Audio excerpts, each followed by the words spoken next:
Good evening. It's January 2nd. Thanks for joining us. I'm Amita Sharma. A mother from Mexico who illegally entered the country more than 3 decades ago was deported to Tijuana today. KPBS reporter Matt Hoffman says the woman and her family have been fighting to keep her in the United States. I'm an immigrant that came to this country looking for an opportunity. Rocio Rebollar Gomez is a mother of 3 who illegally entered the country more than 30 years ago. In the time since, she's built a family, bought a home, paid taxes, and held a job. She was deported in 2009 and illegally re-entered shortly after. Then in 2018, Immigration and Customs Enforcement, or ICE, caught her. The agency tells KPBS she was informed last month her options to stay were exhausted, and she was due to be deported today. Before she met with federal authorities, she pleaded, hoping for a miracle to stay in the U.S. Truly separating from my family would be something terrible for everyone. It would affect not just my life, but also my children and my grandchildren. I'm asking for an opportunity. I'd like to stay with my family. Don't take me away because all of my family is here and my life is here. This morning, with her son and attorney by her side, she walked into the downtown ICE building.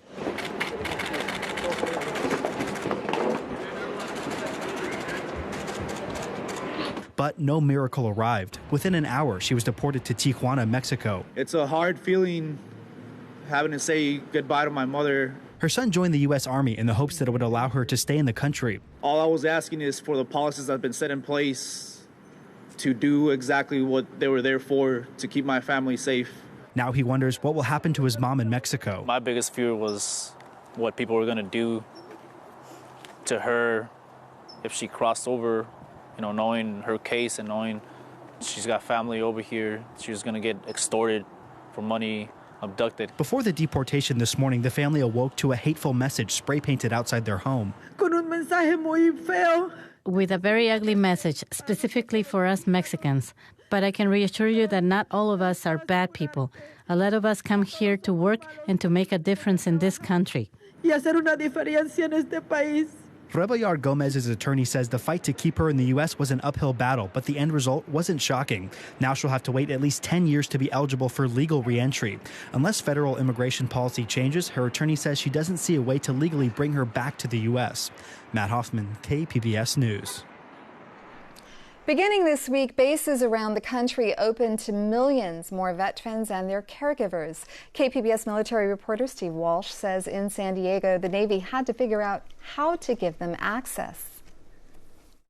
The new law went into effect January 1st. It greatly expands the number of veterans who can shop on base. They include Purple Heart recipients, former POWs, all veterans with service-connected disabilities, and family of vets in the VA's Comprehensive Assistance for Family Caregivers program.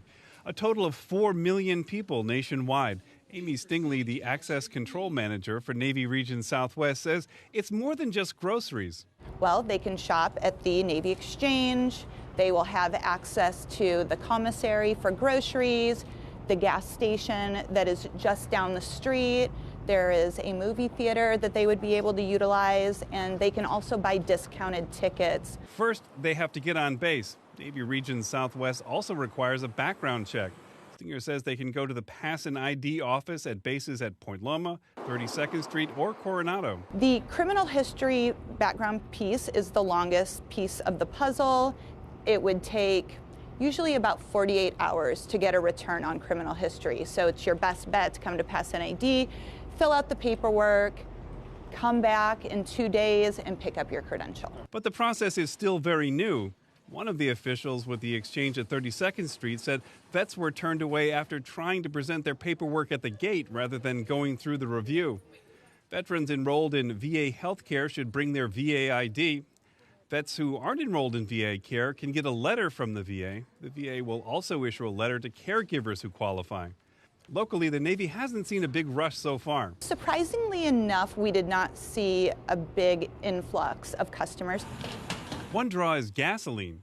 Pumps don't charge the federal gasoline tax, and gas tends to be a little cheaper on base, meaning this new program could get a lot more popular whenever gas goes over $4 a gallon in San Diego. Steve Walsh, KPBS News. President Trump's reelection campaign raised $46 million in the final quarter of 2019. The campaign also has more than $100 million cash on hand. That's the most of any 2020 candidate. This, even after getting impeached by the House. The Trump campaign said impeachment actually brought in more contributions from supporters, calling the campaign unstoppable. The day Congress voted to formally launch the impeachment inquiry in October, the campaign raised $3 million online. Tuesday was the last day of the fundraising quarter. Julian Castro is out of the 2020 Democratic presidential race. The former Housing and Urban Development Secretary announced the end of his presidential campaign on Twitter, or via Twitter, today. The Castro campaign appeared to be nearing the end for months as the candidate struggled to raise enough money to keep up with his Democratic opponents. He was the only Latino in the running. The county's top election official is warning nonpartisan voters to act now if they want to vote in the presidential primary in March. KPBS reporter Taryn Mento explains that the Registrar of Voters is trying to prevent confusion before Election Day. These cards went to 380,000 nonpartisan voters who cast ballots by mail. They detail how no-party preference voters can request a party's ballot or re-register their affiliation to vote for president. But Registrar Michael Vu says only 49,000 voters have taken action, and the info is needed by Monday. So we need nonpartisan voters to actively look at this card, fill it out, and get it back to us as soon as possible. Vu says 3 parties, including Democrats, allowed nonpartisan voters to simply request their party's ballot. But if you want to vote for a Republican candidate, you'll need to re-register. Do not procrastinate. This is one of the most complex elections that we have. Vu says deciding at the polls can cause long lines and quite a few headaches because so many ballot versions need to be available. Because of the languages, certainly because it's a presidential primary, and the party ballots that we need to provide, and then the ballot itself. So in this upcoming election, I anticipate anywhere from 10,000 to 12,000 variations of the ballot. Vu's office also mailed cards to all voters with their registration info so they can make any changes ahead of the registration deadline next month. Taryn Mento, KPBS News. 39 senators and 168 House members are urging the U.S. Supreme Court to reconsider or perhaps overturn Roe v. Wade.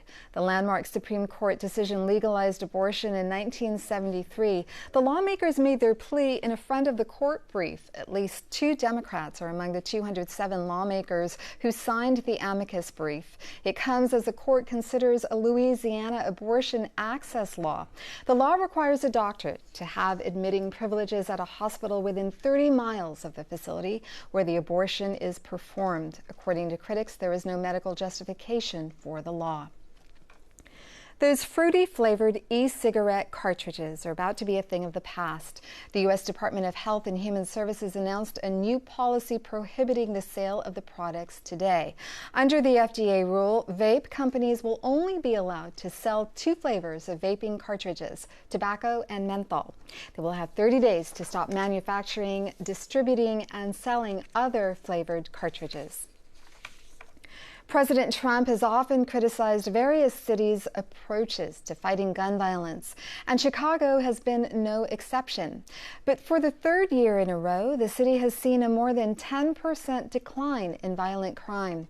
CNN's Omar Jimenez explains what some cities are doing to drive down gun violence. The earth shall soon. While mass shootings at times leave the country in disbelief, in places like Baltimore and Chicago, gun violence is a grim part of life. What people think of as traditional policing has to be much smarter, has to be much more focused. Former Los Angeles Police Chief Shirley Weber is now the interim police superintendent in Chicago, a city that ended 2019 with a more than 10% drop in murders for a 3rd year in a row, and down more than 30% since a spike in 2016 that saw more killings than New York and LA combined. What are some of the questions that you get about the city of Chicago, about crime in Chicago, and how do you answer those questions? To be brutally honest, it's still not safe enough. 500 homicides is, even though that's a nice milestone, it's way too many. But it's not just policing. Even hospitals are trying to break this deadly cycle, taking the time to sit with shooting victims and evaluate the direction of their lives. We use this unique opportunity to really drill down with people on not only their risk factors, but their hopes, their dreams, their emotional experience of being injured. The goal is not to see them again. The goal is not to see them again, ever. They're among the tactics being used in cities across the country, trying to change what has become, in some places, an unshakable narrative. Often among the highest murder rates of big U.S. cities, New Orleans has made progress, seeing its third consecutive drop in homicides last year. But St. Louis, which had the highest murder rate of big U.S. cities in recent years, saw an increase in homicides compared to 2018. And Baltimore ended the year with the second most homicides they've had on record, just under 350. Cities like New York and Los Angeles didn't even hit that mark, and they have more than 5 times the people. We can talk all day about what to do after someone is killed, but we must also have a hard conversation about why the perpetrators of violence have no regards for human life. Baltimore is now one of 7 cities within the Department of Justice's Operation Relentless Pursuit, an initiative aimed at combating violent crime. And in Washington, Congress approved millions for federal research into gun violence for the first time in over 20 years. Federal and city efforts meant to go hand in hand at the dawn of a new decade. I know it seems difficult when you're in the middle of this, but I have nothing but the most positive belief in the outcome of what we're doing here. That was Omar Jimenez reporting. Well, it affects everyone, whether it's age, gender, or socioeconomic status. We all feel stress. In today's Health Minute, Jeremy Roth helps you identify the symptoms and how to deal with them. Stress is your body's reaction to a trigger or experience, but you don't have to let it ruin your day or your life. The National Institute of Mental Health has 5 things you should know about stress. It affects everyone. There are different types, and they can all affect your physical and mental health. Stress can come from something routine like school or work, perhaps a sudden negative change. It can also present itself as traumatic stress from a horrific event. In some cases, stress can trigger our fight or flight instincts. In other instances, it can motivate you when completing an important task. Chronic stress can be debilitating. When your body is in a constant state of stress, sometimes it can be challenging to reach normal levels. Eventually, chronic stress can contribute to problems like heart disease, high blood pressure, and mental health disorders. Be observant of your body's response. Talk to a healthcare provider. Get regular exercise. Partake in a relaxing activity. Write down your goals and priorities. Stay connected to others. You don't have to tough it out. Stress, especially prolonged stress, can lead to serious mental health conditions, suicidal thoughts, or substance abuse. Find a professional who can guide you through and help relieve some of the symptoms. For today's Health Minute, I'm Jeremy Roth. Australia is facing its worst wildfire season in decades, and there have been fires burning in every state across the country. At least 17 people have been killed, others are missing, and nearly 1,300 homes have been destroyed. As Camilla Bernal tells us, the situation is still very active. Despite the non-stop work of firefighters, Australia's deadly fire season is far from over. You know, people's lives are on the edge again. You know, and they're all worried. Business owner Paul O'Brien listening to warnings from authorities. He's preparing for the worst, but hoping for the best. Now we're ready. But officials say things will likely get worse over the weekend, and many feel the government isn't doing enough. I'm only shaking your hand if you give more funding to our RFS. Australia's Prime Minister Scott Morrison was heckled by residents who were angry with the government's response to the fires and his vacation to Hawaii during the crisis, which he now says he regrets. What about the people who have nowhere to live? The Prime Minister left without responding. Meanwhile, thousands are being forced to evacuate. Get out of these areas. Over 1,000 homes across the country have already been lost, and more are in danger. So our fire's pretty close around Lillipilly, and the fire people have said is get out. Firefighters continue to work around the clock with more support on the way. The U.S., Canada, and New Zealand have sent additional firefighters to help. But it's still unclear when the flames will be under control. I'm Camila Bernal reporting. Here in San Diego, it's been a sunny start to 2020, but will this beautiful weather continue into the weekend? Meteorologist Regina Miller has our forecast. Well, as we take a look across the area here, sunshine around for today, quiet weather, and tonight we have a mainly clear sky for the metro areas with temperatures in the upper 40s. Tonight into Oceanside, where it's 43 degrees. In Borrego Springs, 43, 38 in Mount Laguna with clear skies. We do have a high surf advisory in effect, and that's until 4 a.m. on Saturday. We're going to be looking at wave heights 6 to 8 feet with local sets to 10 feet, plus dangerous rip currents for right through the late week. So for your Friday, dry, pretty nice weather in store with lots of sunshine, and tomorrow's forecast in San Diego warms up to 70 degrees, 69 in Oceanside. Borrego Springs is at 70 degrees as well. And as we head through the weekend, it will be a nice weekend, and by the early week, it's going to be warming up. So along the coast, 67 degrees and mostly sunny for Saturday. Sunday, 67 degrees under a partly sunny sky. We'll get into the 70s, though, on Monday with lots of sunshine. Inland areas, 73 for your Friday, mostly sunny skies. We have lots of sunshine around for Saturday, getting warmer here as well for Monday and Tuesday, where we'll get into the mid-70s. In the mountain areas, Friday, 55 degrees and mostly sunny. 57 with sunshine on Saturday, and then we have plenty of sunshine right into the start of the week. In the desert areas on Friday, mostly sunny and a high of 70 degrees. We'll have a high temperature of 71 by Sunday, and we're going to keep plenty of sunshine around in the forecast. I'm Regina Miller, KPBS News. The San Diego City Council is considering a proposal to spend $100 million on sidewalk repairs in the next 10 years. The city has a backlog of more than 81,000 city sidewalk repair projects. Currently, the city splits the cost of many sidewalk repairs in half with the property owner. And the backlog to get your sidewalk fixed is more than a year. Councilman Mark Kersey says the city has faced millions of dollars in lawsuits from people who are injured on bad sidewalks. So the city winds up paying out millions of dollars every year in trip and fall claims. And sometimes they're pretty bad. And what I would like to do is spend a lot less money on those claims and a lot more money on fixing the actual sidewalk problem. The council's infrastructure committee will meet next month to see how they might fund sidewalk repairs in the future budget.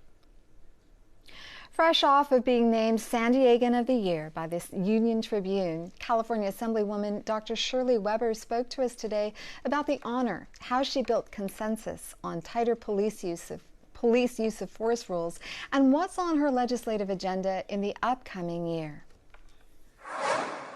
We spent time talking about the bill, the legislation, the research that had been done, how effective it had been elsewhere, how it hurt people's lives, and we had hundreds of families who talked about what had happened to them and the pain that they felt.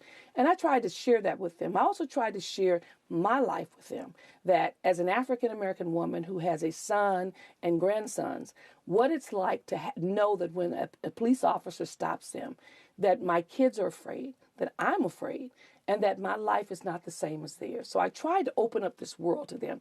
And as a result, they began to respond. Next week, the California State Legislature begins a new session. What issues are your top priorities? Well, we've got a lot of things that folks have come to us with, obviously. You know, once you do something like this, everybody thinks you can change the world. We really can't, but we can try. But I do want to focus on education, because education is truly the American equalizer.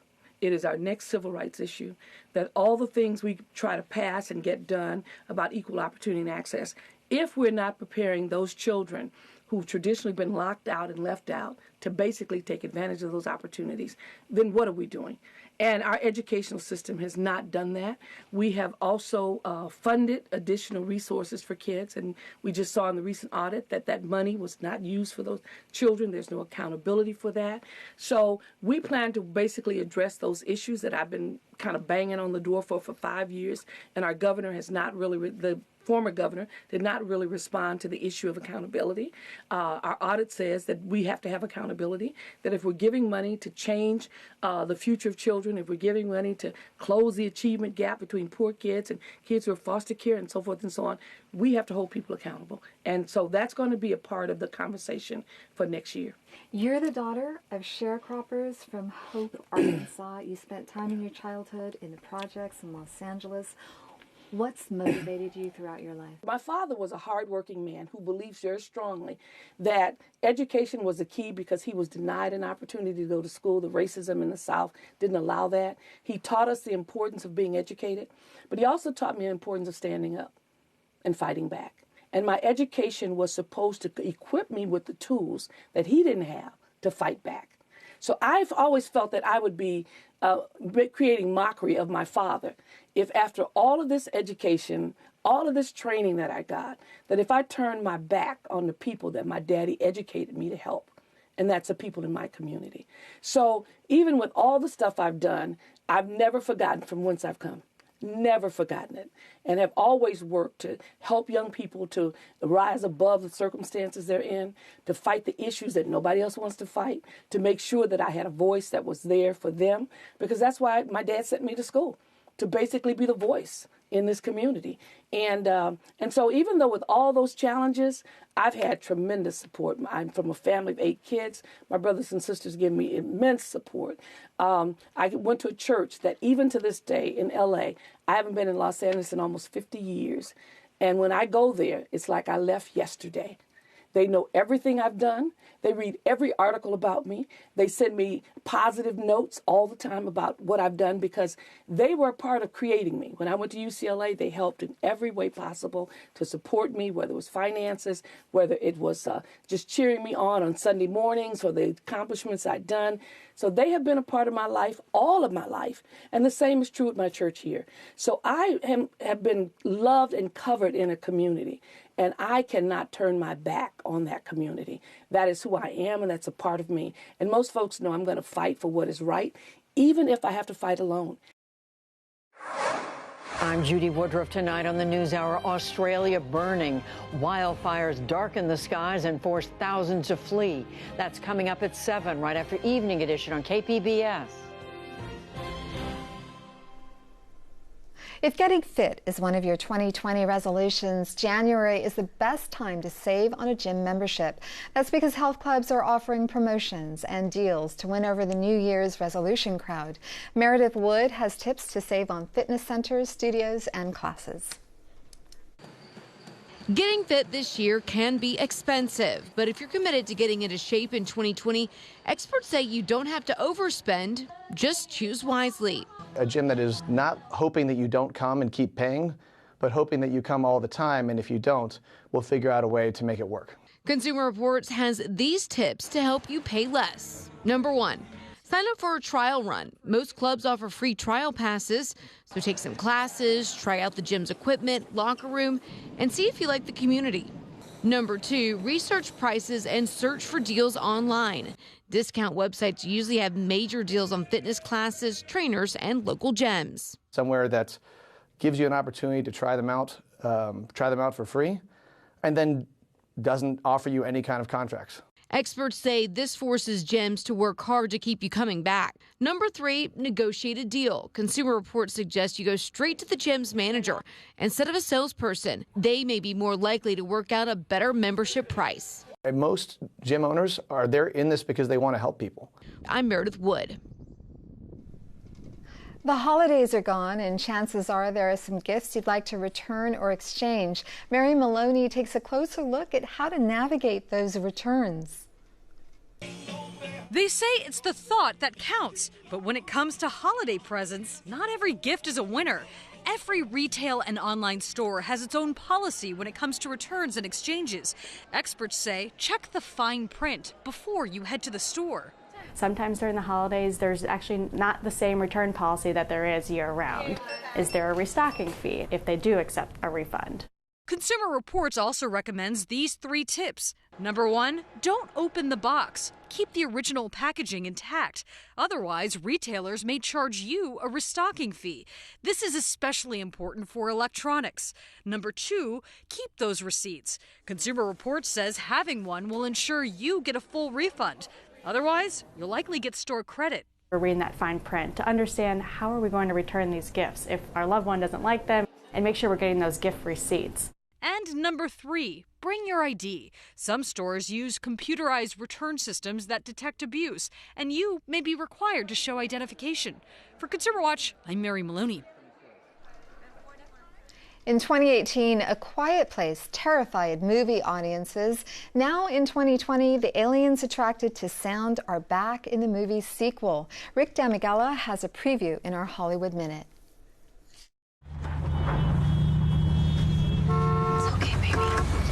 Mom? Yeah.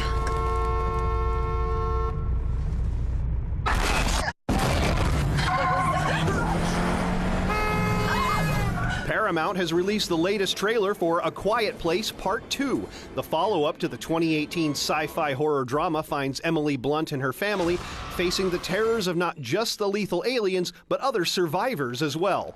A Quiet Place Part 2 creeps into theaters March 20th. Weirdly enough, I feel young and invigorated by it all. Award season news, Jamie Lee Curtis to be honored. Deadline reports Curtis will receive the Society of Camera Operators Lifetime Achievement Award on January 18th. Curtis will be seen on the big screen in October of this year as Laurie Strode in Halloween Kills. The new year brings a new slate of movies, books, and music entering the public domain. Films released in 1924 that are now part of the public domain include Buster Keaton in Sherlock Jr., director John Ford's The Iron Horse, and the very first film adaptation of J.M. Barrie's Peter Pan. Thinking lovely thoughts in Hollywood, I'm Rick Damigella. You can find tonight's stories on our website, kpbs.org/evening edition. Thank you for joining us and have a great evening.